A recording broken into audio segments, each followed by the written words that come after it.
অনেক অনেক কাল আগের কথা। আমরা 3 বন্ধু গেছিলাম দিল্লি বেড়াতে।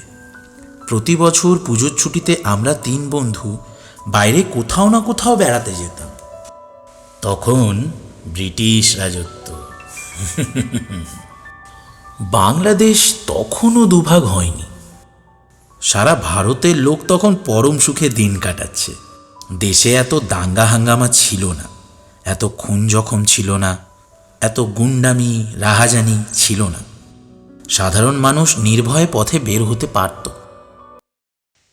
নমস্কার, লাইট হাউস অডিও স্টেশনে আজকে শুনবেন শ্রদ্ধেয় হেমেন্দ্র কুমার রায়ের সৃষ্ট একটি ছোট গল্প বাদশার সমাধি।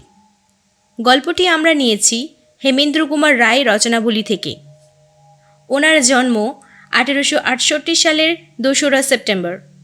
ওনার সৃষ্ট জয়ন্ত মানিকের কথা তো আমরা সকলেই জানি। ওনার মৃত্যু হয় 1963 সালের 18ই এপ্রিল। শুনতে চলেছি বাদশার সমাধি।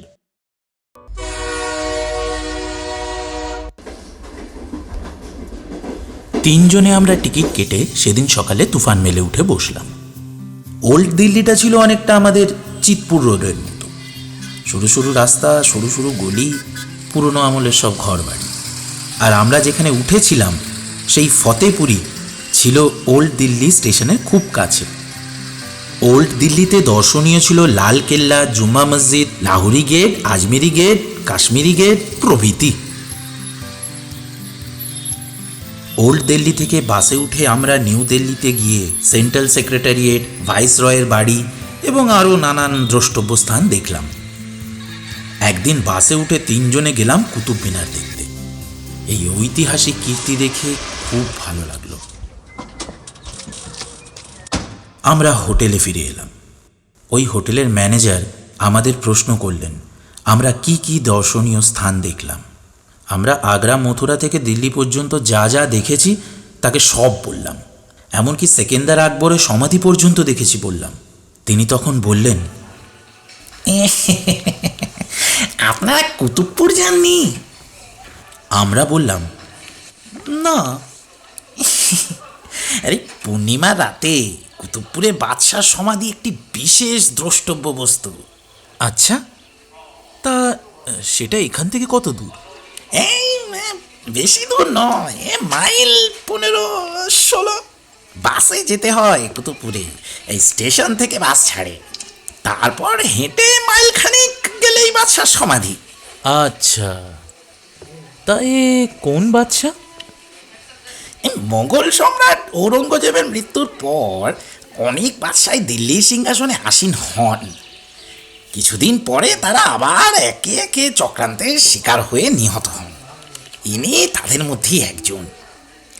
এ বাদশাহ আর ওর বেগমকে চক্রান্তকারীরা ওই কুতুবপুরেই হঠাৎ আক্রমণ করে হত্যা করে। তাদের সমাধি ওখানে আছে। একটু ভেবে নিয়ে ম্যানেজার বললেন, আগামী পরশু তো পূর্ণিমা আছে, ওই দিন সকালে খেয়ে দিয়ে রওনা হবেন। তারপর সব দেখে না পরদিন ফিরবেন। আমরা রাজি হলাম।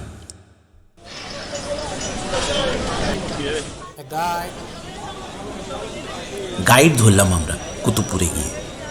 সে আমাদের সাথে চলল বাদশার সমাধিতে। তখন সন্ধ্যা 7টা। আমরা সমাধি থেকে কিছু দূরে একটা গাছের কুঞ্জের আড়ালে বসে রইলাম। মাঝে মাঝেই এখানে এমন সব ঝোপ আছে, এদেরকে বলে কুঞ্জ। আমরা গাইডকে প্রশ্ন করলাম, এই সব কুঞ্জে সাপ খোপ নেই তো? আরে না না, সব নিয়মিত পরিষ্কার করা হয়। তাহলে এই সমাধি দেখতে কি তারই লোক আসে? হ্যাঁ, আসে বটে, তবে শুধু পূর্ণিমায়।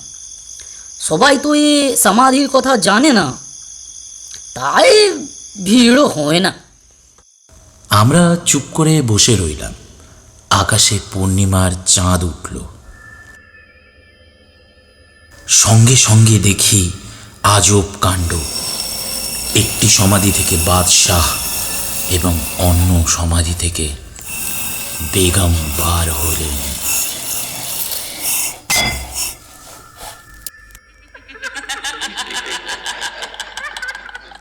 বাদশাহ হাততালি দিলেন দুবার। সঙ্গে সঙ্গে কোত্থেকে একটা সিংহাসন বার করে আনলো দুজন লোক ধরাধরি করে। তারপর তারা একটা আলবোলা আনলো।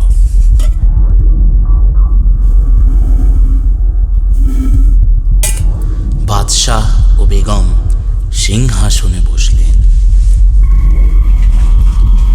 বাদশাহ বুড়ুক বুড়ুক করে আলবোলা টানতে শুরু করলেন।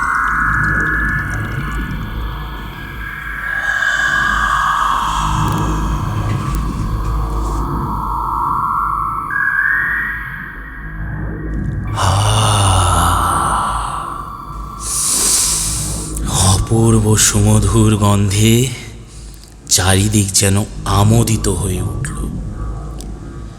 তামাকের যে এত সুমধুর গন্ধ হয় তা আমরা কল্পনাও করতে পারিনি। তামাক খাওয়া শেষ হলো। তারপর বাদশাহ আবার দুবার হাততালি দিলেন। সঙ্গে সঙ্গে এসে হাজির হলো বিশাল একটা সাদা ঘোড়া। বাদশাহর পরনে ছিল দামি কুর্তা পাজামা, মাথায় দামি উষ্ণিস, তাতে অনেক হীরা মানিক মুক্তা বসানো। কুর্তাতেও মাঝে মাঝে হীরা চুনি পান্না প্রভৃতি বসানো। চাঁদের আলো সেগুলির ওপর পড়ে ঝকঝক করছে যেন। বাদশাহর কোমরে খাপে মোড়া তলোয়ার। বেগমকে ইশারায় সিংহাসনে বসে থাকতে বললেন। বাদশাহ ঘোড়ায় চড়ে ভ্রমণে বার হলেন। খটাখট খটাখট করে শব্দ তুলে ঘোড়া ছুটে চলল বাদশাকে পিঠে নিয়ে। একটু পরেই তারা অদৃশ্য হলো।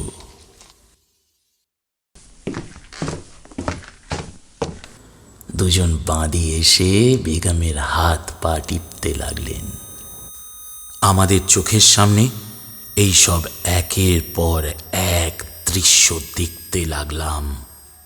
এ যেন কোনো যাত্রা নাটকের অভিনয় দেখছি।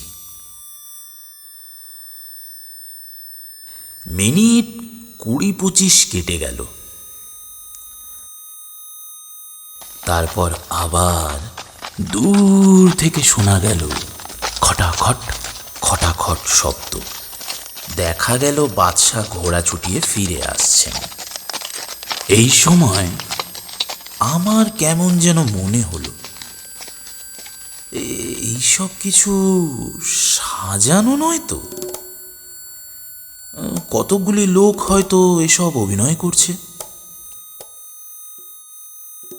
আমি লাফ দিয়ে উঠে গিয়ে বাদশার সামনে দাঁড়িয়ে তাকে কুর্নিশ করলাম, সেলাম সেলাম জাহাপনা সেলাম। বাদশাহ তাকালেন আমার দিকে, কেমন যেন নিষ্প্রভ দৃষ্টি, মরা কোনো জন্তু জানোয়ারের চোখের মতো। সেই চোখের দৃষ্টি স্থির, চোখের পাতা নড়ছে না। বাদশাহ বললেন, কौन हो तुम? আমি বললাম,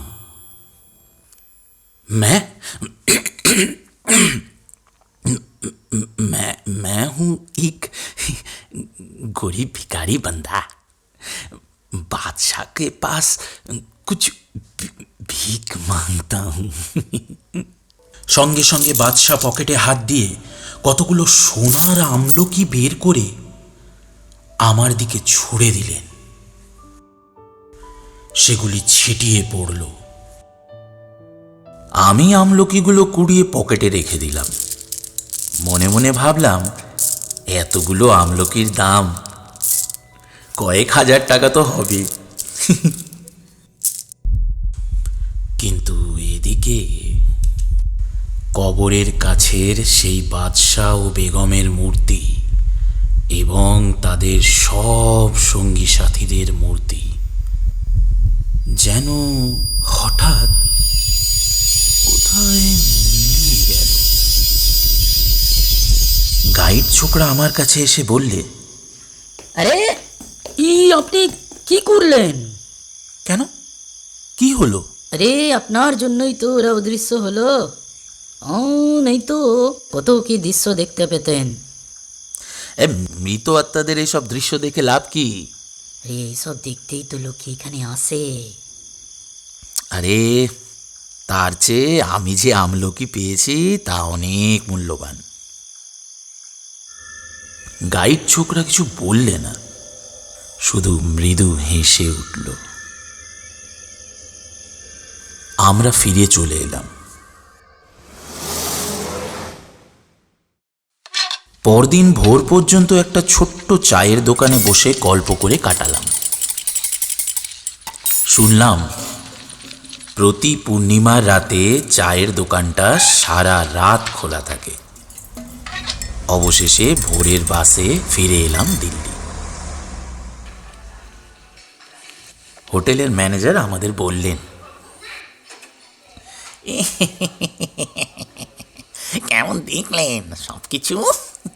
আমরা তখন সব ঘটনার বর্ণনা করলাম। তখন তিনি বললেন, কই দেখি আমলকিগুলো। আমি পকেট থেকে সেগুলো বার করতে গেলাম, কিন্তু এ কি, পকেটে আমলকি একটাও নেই। তার বদলে সব মাটির খোলার টুকরো, যেন কোনো ভাঙা মাটির হাড়ি বা কলসির টুকরো টুকরো চাকতি। বিস্ময়ে আমরা সকলেই হতবাক হয়ে গেলাম।